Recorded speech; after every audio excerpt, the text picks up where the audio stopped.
এটি হচ্ছে বাংলাদেশের মধ্যে একটি ড্রাম টিউব।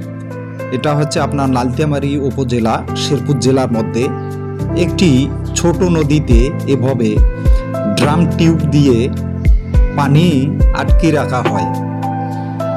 এর মূলত কারণ হচ্ছে যে এখানে শুকনো মৌসুমে পানি পাওয়া যায় না, আর কৃষকরা ওইভাবে আবাদও করতে পারে না। আর পাশাপাশি হচ্ছে এই পানির অভাবে এখানে কিন্তু অনেক সময় সমস্যা তৈরি হয়।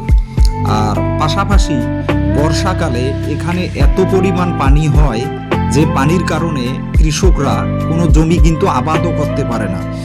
যখন পানির প্রয়োজন তখন কিন্তু পানি থাকে না, আর যখন পানির প্রয়োজন না বর্ষাকাল, তখন আবার পর্যাপ্ত পরিমাণ পানি আসে এই ছোট্ট নদীটা দিয়ে। তো এটি হচ্ছে এই পানিগুলো যে আটকে রাখা হয়েছে, এই পানিগুলো এসেছে মূলত ভারতের নদী থেকে, ভারতের ছোট নদী থেকে। আমাদের যে দেশের ছোট নদী আছে এখান দিয়ে কিন্তু এসেছে। পাশাপাশি এই পানিটি ছেড়ে দিলে কিন্তু আপনার এখানে কৃষকের অনেক ক্ষতি হবে, তাই ড্রাম টিউব দিয়ে এই পানিগুলো কিন্তু আটকে রাখা হয়েছে। এটা মূলত খুবই ভালো একটা দিক, যেটা সরকার এটা উদ্যোগ নিয়েছে। এবং পাশাপাশি এই পানি আটকে রাখাতে কৃষকদের অনেক একটা লাভবান। এখানে যখন পানি প্রয়োজন হয় তখন কিন্তু এটা ছেড়ে দিয়ে পানি দ্বারা ব্যবহার করতে পারে।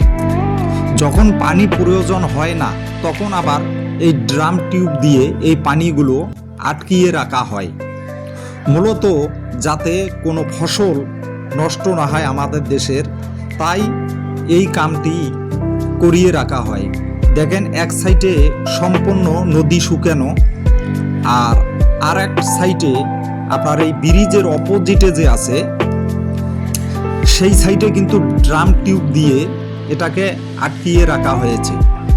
তো এই জন্যে কৃষকরা একটু এখানে এই ড্রাম টিউব দেওয়াতে কিন্তু অনেক উপকারিত হয়েছে।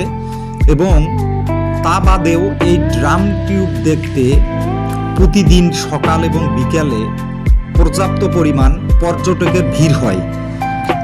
যেহেতু এখানে সুন্দর একটা ব্যবস্থা আগে মানে দেশের কোথাও এইটা নেই, তাই অনেক লোক কিন্তু এই জিনিসটা দেখতে আসে।